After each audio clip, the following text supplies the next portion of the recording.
അതെ, നമുക്ക് ഈ സർപ്രൈസ് ആയിട്ട് നമുക്ക് ഇഷ്ടമുള്ള ഫുഡ് കൊണ്ടുവന്നാൽ എങ്ങനെ ഇരിക്കും നമ്മുടെ റിയാക്ഷൻ?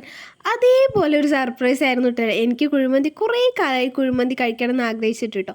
അപ്പോൾ പെട്ടെന്ന് അച്ഛൻ സർപ്രൈസ് ആയി കൊണ്ടുവന്ന കേട്ടോ അൽഫാം മന്തി ആയിരുന്നേ. ഞാൻ അതാട്ടോ തലേന്ന് രാത്രി കഴിച്ചത്. പിന്നെ ഞാൻ ഫുള്ള് മോർണിംഗ് തൊട്ട് ഈവനിങ് വരെ എന്തൊക്കെ കഴിച്ചെന്ന് കാണിച്ചു തരാമേ. രാവിലെ തന്നെ ദോശയും അതേപോലെ ചട്നിയും പാൽ ചായ ഉണ്ടായിരുന്നു. ഉച്ചയ്ക്ക് പിന്നെ തലേന്ന് മന്തി കൊണ്ടുവന്ന ഉച്ചയ്ക്കും മന്തിയാണല്ലോ, അതാണല്ലോ അതിൻ്റെ ശാസ്ത്രീയമായ വശം. അങ്ങനെ ഉച്ചയ്ക്ക് മന്തി കൂട്ടി കഴിച്ചു.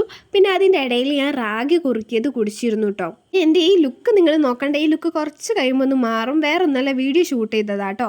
അത് കഴിഞ്ഞൊരു ഈവനിങ് ഒക്കെ ആയപ്പോൾ അമ്മ ചോക്കോസ് ഉണ്ടാക്കി തന്നല്ല, ചോക്കോസ് ഉണ്ടായിരുന്നു. അപ്പോൾ അത് ഉണ്ടാക്കി കുടിച്ചു. അപ്പം അതും പാലൊഴിച്ചിട്ടാണ് കുടിച്ചത്. എനിക്ക് ആ ചോക്കോസ് തിന്നിനെക്കാട്ടി ഇഷ്ടം ആ പാല് കുടിക്കാനാണ് കേട്ടോ. നല്ല ചോക്ലേറ്റി ടേസ്റ്റ് അല്ല പാലിന്. അത് കഴിഞ്ഞിട്ട് ആ മതിരിപ്പ് മാറാൻ വേണ്ടിയിട്ട് ഞാൻ ഒരു ഗ്ലാസ് കട്ടൻ ചായ കുടിച്ചു. പിന്നെ എനിക്കല്ലേ ഹാഫ് ബോയിൽഡ് ഭയങ്കര ഇഷ്ടമായിട്ടോ. അപ്പം അതും കഴിച്ചു കേട്ടോ.